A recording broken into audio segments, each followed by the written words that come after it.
Welcome, everybody, to episode number 42. I'm here with Mr. Yarwood from Yarwood's Martial Arts, and we are about to start part 2 of Self-Talk, the 5 practical strategies to implement positive self-talk in martial arts training, which consists of create power statements, reframe negative thoughts, practice visualization with affirmations, implement a self-talk journal, use breathing as a reset cue. And we're super excited to be here with you. Last week when we did part 1 of self-talk, it was so fun and so successful, we decided that we would turn it into 2 parts. And we would follow up with part 2, the 5 practical strategies, this week. So I'm super excited, and I see we already have a couple people here. Let's see who has joined us already. They are on Twitter, which I know is X. I know. I'm behind the times. It's just so easy to remember, and I loved that name. It was kind of a fun name, Twitter. X is like pretty, I don't know. I call it Twitter X. Oh, yeah, excellent, exactly. But I wanted to start off today. I have a sheet that I carry around with me in my back pocket that has 2 parts to it. One, my personal affirmations, and it also has verses for me, because I am a follower of Christ, verses to memorize from the Bible. And I always joke because the shortest verse in the Bible is Jesus wept, and it's from John 11, chapter 11, verse 35, and it's 2 words. So it was the first verse I memorized. So I kind of joke even about before John 3:16? Yes, sir. Even before John 3:16. Because it was 2 words. My personal affirmations, I have 19 of them. And the idea behind this is one of those things that we just spoke about, creating power statements, reframing negative thoughts, practicing visualization with affirmations. And I've been doing this now for over 5 years. And let me share what they are, because they're fun, and they make me smile, and they keep me connected to what I would say are the power points of my life. Number 1, I'm the architect of my life. I build its foundation and choose its contents. Number 2, God, my CEO, has my past and my tomorrow, allowing me to be present with now. I possess the qualities needed to be extremely successful. My business is growing, expanding, and thriving. Today, I am brimming with energy and overflowing with joy. I am blessed with an incredible family and wonderful friends. I acknowledge my own self-worth. My confidence is soaring. My body is healthy. My mind is brilliant, and my soul is tranquil. My obstacles are moving out of my way. My path is carved towards greatness. I wake up today with strength in my heart and clarity in my mind. My fears of tomorrow are simply melting away. I'm at peace with all that has happened, is happening, and will happen. I am superior to negative thoughts and low actions. I have been given endless talents, which I begin to utilize today. I forgive those who have harmed me in my past and peacefully detach from them. A river of compassion washes away my anger and replaces it with love. I'm guided in my steps by God, who leads me towards what I must know and do. My marriage is becoming stronger, deeper, and more stable each day. And lastly, I'm podcasting with God's purpose, passion, power, and integrity.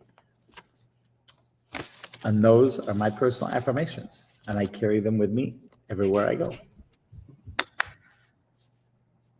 Over to you, Mr. Yarwood. Well, I don't have any personal affirmations like that. So I can't follow up with that part. But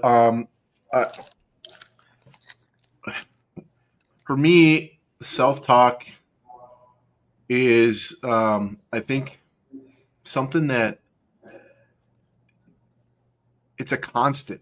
It's always happening, right? I'm always thinking about things, and because my mind always works, and I catch myself with saying things to myself that I know are going to be harmful, and I'm very cognizant of that. And being the martial arts instructor, I'm always telling my kids about how they're supposed to talk to themselves, what they say to themselves. And I'll catch kids saying things they may not even realize that it's a negative, right? The way they say, like when we're talking about when they're training, right? They they say something like, "Oh, it's so hard," or "I wish I was better," right? And they don't realize that that can have some negative connotations on how their brain thinks about what they're doing. And your brain listens to you, and it responds to you, and it does the things you tell it. I mean, that's the whole point of it. And when you fill it with the things that, even though they might not seem like outrightly negative, they're detrimental to your progress, or detrimental to your thought process, or detrimental to where you're going in your life. And when I remind them of what they're saying to themselves, they start to understand what it is that makes them who they are. And when they start rephrasing what they're saying, right, we give them an opportunity. So like I told you before, we don't allow the word can't in their vocabulary. It's not allowed in our school. We rephrase it to currently unable, because as of right now, you may be struggling with it, but if you work at it and you tell yourself you can do it, you will. But when you say can't, you immediately stop yourself from doing what it is that you're doing, because your brain goes, oh, okay, we can't do it. So I change things a little bit for them so that they understand that it's okay to struggle. It's okay to have, challenges. But when you put yourself down for not being able to do something, your brain listens to you. So I'm very cognizant of that. My students think I have like ears and eyes everywhere because I hear and see everything. They don't like, how did you even know I said that from across the dojo, right? It's like, because it's like nails on a chalkboard to me. I can hear it. And I address it immediately because I really want them to think and understand and know what it is they're saying to themselves and how impactful it can be. And then I also talk to the parents about it as well, and not only what their kids are saying, but what they're saying to their kids and what their kids are hearing from them. And if you are, there's negative connotations with things, kids pick up on that stuff, especially from their parents, right? Because they're looking for guidance from their parents. And if the parents are phrasing things in such a way that when they say something, kids hear it negatively, it has that effect on them. And it can be even worse when a parent says something like that. So I help the parents to understand that kids are going to struggle, kids are going to be naughty, whatever. But when you phrase things differently to them, when you call them out on, they're going to understand that it's important for them to change their behavior, but it also be a positive impact on them, so that going forward they're going to think about what they're doing. So that positive thoughts going in their head, right? That's helping them to become a better version of themselves, because now they're talking positively about themselves, even when they struggle. And, to your point, I think as we do that, we are in essence programming ourselves. And people go, oh, well, it sounds like brainwashing. Well, yeah, it is. How do you think you got all that stuff in your head in the first place?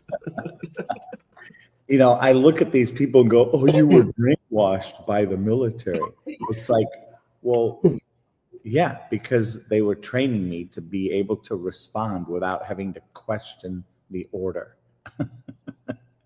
Because as bullets are flying at you, you don't go, oh, well, excuse me, Lieutenant, why do I need to go from here to there? Because the lieutenant would look at you and just say, with some expletives, say, move. Move your backside or get it shot off. And I think that, for me, when I look at that positive self-talk, there's so much in society that is telling us we're not good enough, trying to sell us on a new drug or sell us on a new concept or have us try and be reliant on the government. Yuck. Or change our how we view things. Like, we talk about, people don't like to talk about it, but obesity, and they're changing what the meaning of being obese is to a positive. It's okay to look like that. You be comfortable in your own skin. Well, yeah, that's fine, but when you're unhealthy, it doesn't help you. You can have all the positive self-talk in the world, but if you're not doing the stuff that's going to make you healthy, it's not going to help you. You're just going to talk yourself into being something that you shouldn't be.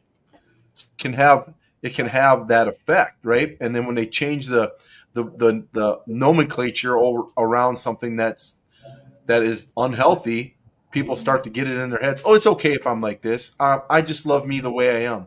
Well, sure, but at some point it's going to have negative consequences for you.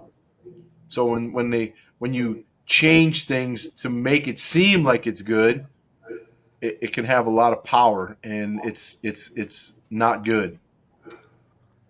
Exactly.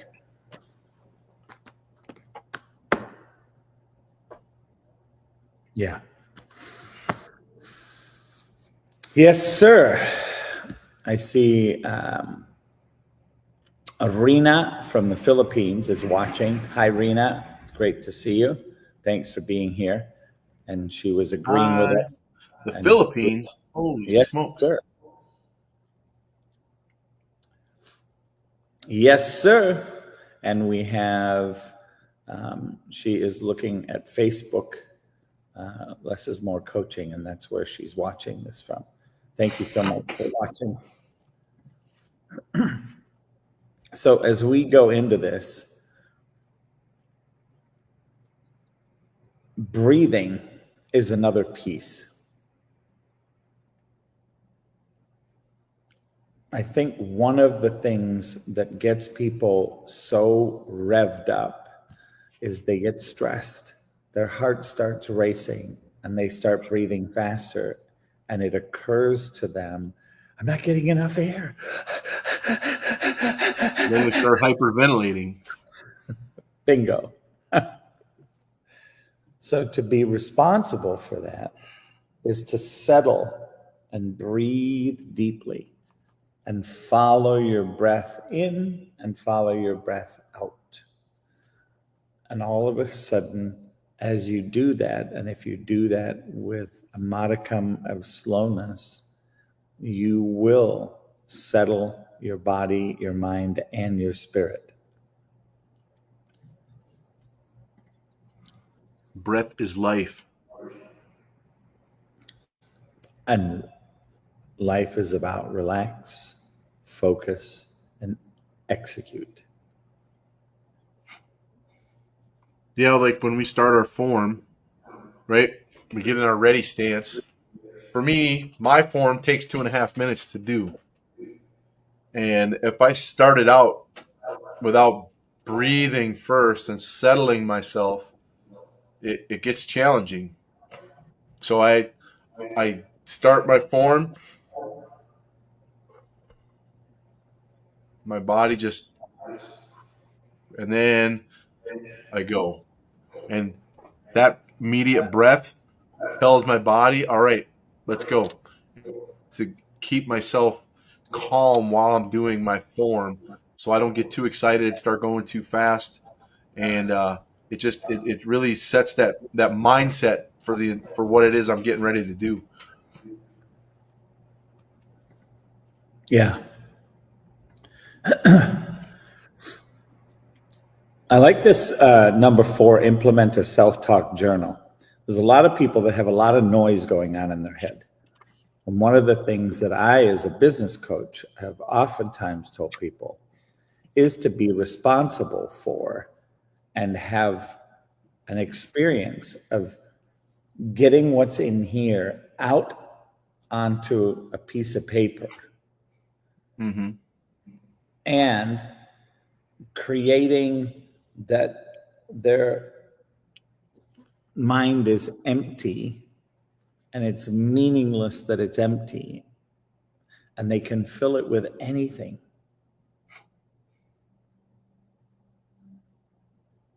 Yeah, I think there's some huge value to writing things down. It's almost cathartic. Because if you're struggling with something and it just keeps coming up, to write it down, and then you basically detach yourself from it, and then you reread what it is that you're thinking about, you're like, wait a minute, right? It changes the pattern of what it is that you're thinking, because you're like, that's, maybe that's kind of silly to be thinking that, or maybe that has more power than it should in what's going on in my head. And you can read it back to yourself and go, okay, now I see what's going on, and you can reevaluate what's going on in your head, because it's out and you can see it and it's visual and you can read it, and then you can deconstruct it and figure out what it's doing to you.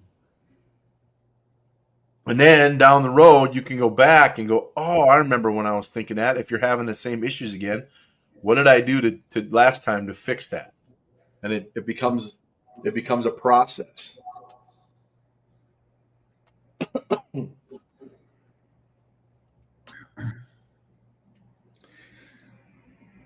So with that,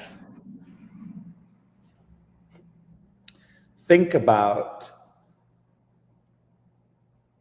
anything that we have. We're told to, if you have a dream, write a dream down. If you have a positive thought, some people have what I call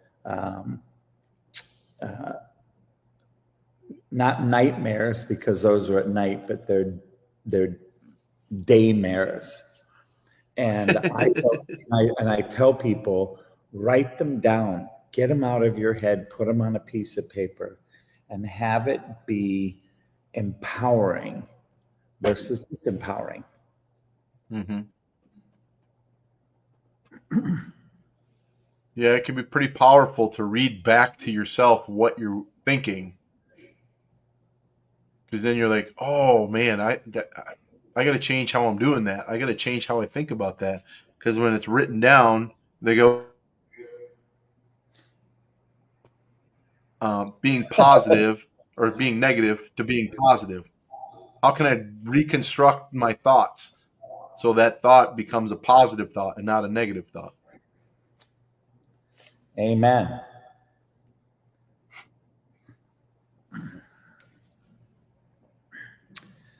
And I was just looking to see if I had another note here. I think also one of the things that, as we jot notes down, I mean, there are people that write books from their notes. Mm-hmm. And that's the fun thing about it. You start journaling, there could be a hidden benefit to journaling. And it's fun to go back and read it. You know, 5 years down the road, you find a journal. Oh, what was I thinking about 5 years ago? And you're going, whoa, holy smokes, right? You start to see yourself in a different light. Like, man, I've changed since then. Hopefully for the better. Amen. Isn't that the truth? I think also once it's on a piece of paper, you can actually look at it and you can discern, is this, is this real? Is this made up? Is this something that I can work with? Is this something that I can sculpt into something else? But when it's trapped inside you, all it does is create pollution. Mm-hmm. Yep. It feeds on itself too. Yep. The rolling stone. Yep. It's I think people discount just how powerful their mind is. I don't think they really, I mean, it's kind of ironic that you have to put thought into what you think. But that's where everything comes from. That's where all of your activity is. That's where all of your everything that you do starts. It's all up in your head, and people don't really tap in, I think, to what the true power is that they have in their brain. They don't utilize it. They don't realize what they got up there. It's the most powerful computer in the world. Yes, it is.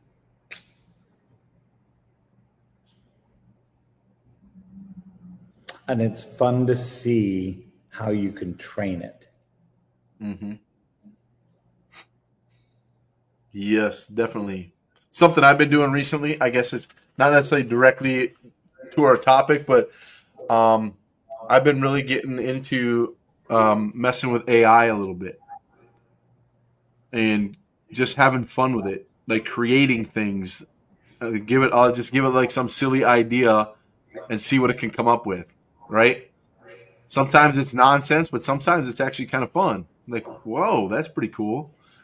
And then I've been making like personal music because I found a music AI that you put in, you prompt it with some things, and it comes up with a song for you. And it's kind of fun because now my brain is starting to attune itself to what AI is looking for and prompting, so it can come up with some things that are just super cool. And then I can take those ideas, manifest them into something that I'm thinking about, right? And it's been so much fun to just kind of do that because I've been able to expand how I think about things because it's you get so narrow focused sometimes on things, and like I just throw an idea in a chat GPT and it says, oh, what about this? I'm like, oh, that's a great idea. I should try that. It's super fun, right? But it's also, that is helping me to be more positive too because I'm enjoying it and it's expanding my knowledge base. And when you do that, you start to feel positive about yourself because you feel like, oh wow, this is really fun. There's way more things that I don't know that I can learn.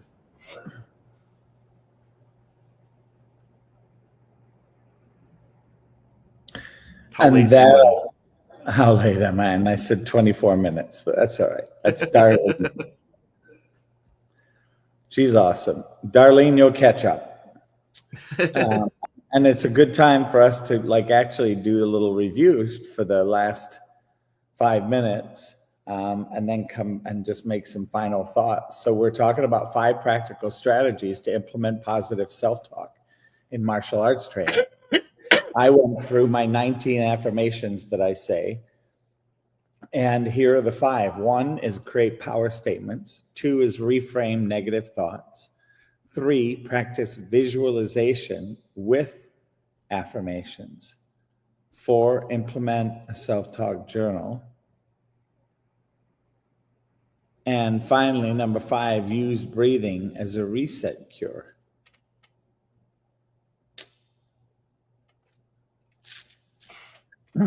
So, with that being said, I'm going to go back and touch on reframing negative thoughts. Because I think one of the things that people are not conscious of is how many negative thoughts we have from decades ago. Mm-hmm. And how that buildup. Oh.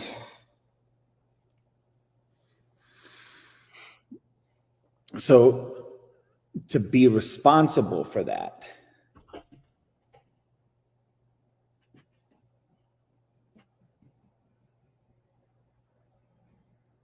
I think that we could support each other. We could look at a martial arts to create a structure that can support us. We could do, a martial art that explores breathing, and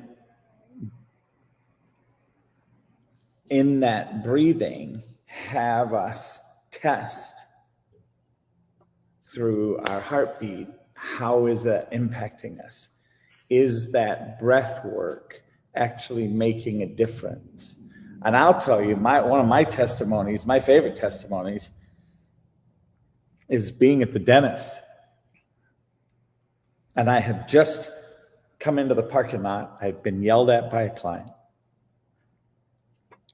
I had had one of the high school kids yell at me from the ice cream shop. And I was not a happy camper. And I walked in and I was,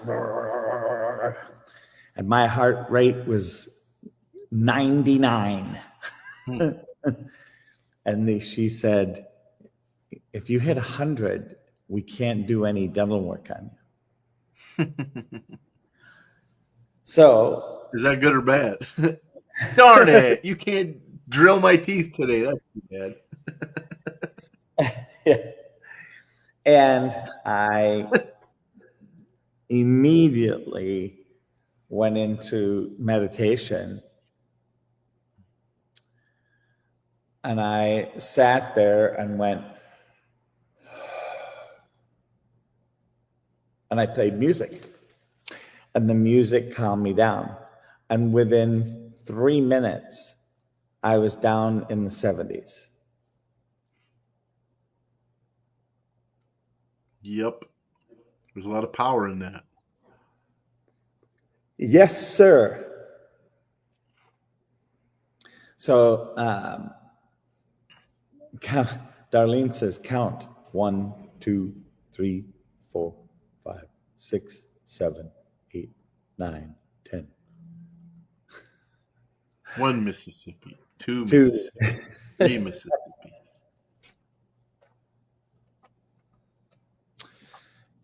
Yeah, so we're coming up on the end of our time. Is there anything else you wanted to share with people tonight, Mr. Yarwood? No, I think the biggest way to have the effects of positive self-talk is to listen to yourself first. What are you saying? And like we talked about, writing it down. What are you saying to yourself? And don't pick and choose, right? Just write things down. If you're having, just pick 5 minutes of your day and say, okay, I'm going to write down all the thoughts that I have for the next 5 minutes, right? Or every time I have a thought, positive or negative, I'm going to write it down and then review it and see how much negative talk you are actually having with yourself, right? Don't try and pick and choose. Just write it all down, right? And then go back through it and read all the thoughts that you have, and excuse me, how much of that is negative? And then go, okay, this is impacting who I am. This is impacting how I go through my day. What can I do with these negative thoughts to fix them? So I either, one, catch myself thinking them and adjust, or two, adjust how I think in the first place. And you'll be surprised at how much you really do talk negatively about yourself. And it's not going to be like, some of them are very subtle. It's not going to be like a direct, oh, I hate myself, I suck. Well, those are obvious ones, right? But when you start talking about your abilities, about how you're not able to do things, or I always mess up, right? That's a negative thought. It doesn't come across necessarily harsh, but your brain hears it that way. You always mess up. Okay, well then let's always mess up. And then you keep messing up.